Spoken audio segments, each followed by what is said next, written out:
আসসালামু আলাইকুম রাহমাতুল্লাহ।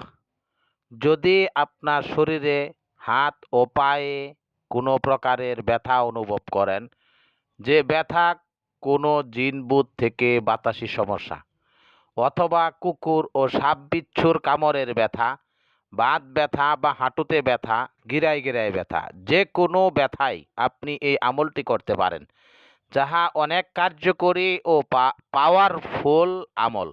এ আমল কিভাবে করবেন? আমলটি করার সময় প্রথমে একটি কাঁসার থালা নেবেন।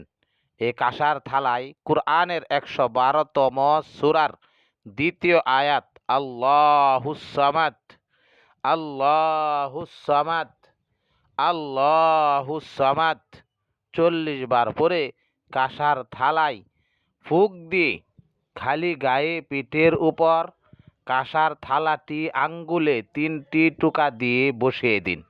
যতক্ষণ পর্যন্ত শরীরে ব্যথা থাকবে ততক্ষণ দিয়ে রাখুন। তবে আমলটি করাকালীন প্রথমে ও শেষে ৩ বার করে আস্তাগফার ও দুরূদ শরীফ পড়ে নেবেন।